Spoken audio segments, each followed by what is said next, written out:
Lincoln Culinary Institute has a reputation as a leader in the culinary education. Students at the accredited school learn the ins and outs of restaurant and food industry from dedicated instructors. The chefs at Lincoln shared some great recipes to help you get cooking.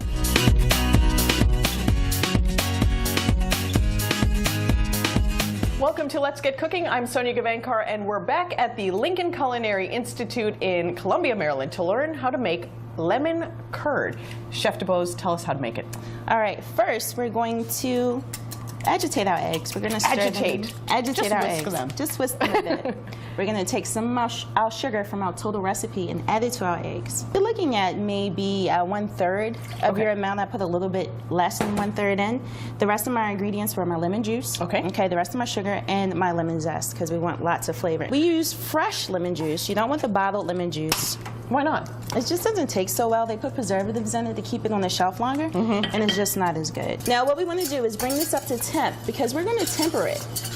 Okay, that's a process of bringing both of these up to the same temperature, and then we're going to put it back onto the stove and we're going to cook it. Your butter should be at temp. This gets added right at the end, and you want to add it off the heat. And when you say at temp, you keep saying at temp, and you mean like room temperature. Not cold, not melted, but room temperature. Okay, room temperature. I have a little wet cloth underneath my bowl here. I thought it was just like a little nest for it to sit in. No. There's a reason. Yes, so it doesn't literally turn while I'm putting my hot liquid in my eggs. Now you want to take it slow. You don't want to rush it, because if you do, you're going to have scrambled eggs with lemon juice, which is not good. No. Now I have this up to temp, so I'm going to take this here. Both back in.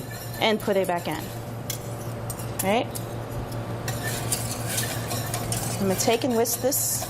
Now this may take a little time. You don't want to rush it. You can start out with a whisk, but you want to have a little rubber spatula as well, because what happens is that the sides tend to cook.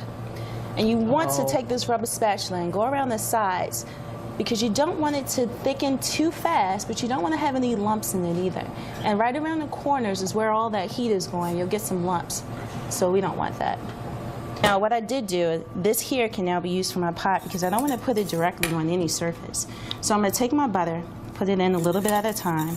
You're going to use all this butter? Oh yeah, that's what makes it good. That's what makes it yummy. Yeah, you have to put the butter in.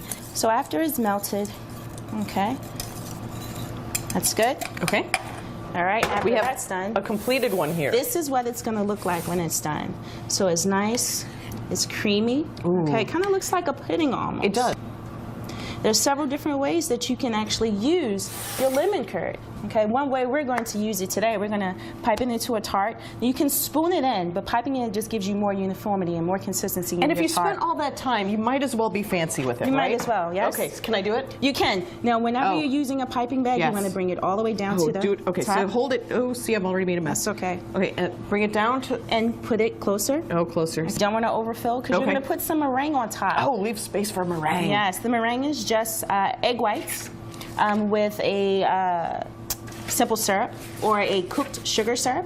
Okay. Would you like to do this I one want to do as this one too. Go slow. Yep. Okay. And uniformity. It's not as pretty as if I was an actual chef. It's all right. It's going to all eat the same. Now what we can also do is we can brulee this, give this a little bit of color.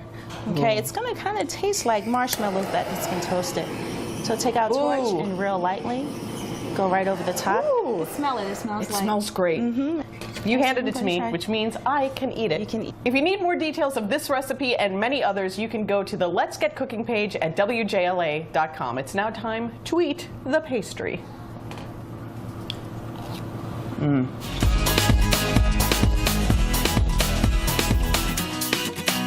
For more information about Lincoln Culinary Institute, visit them online at lincolnculinary.com today.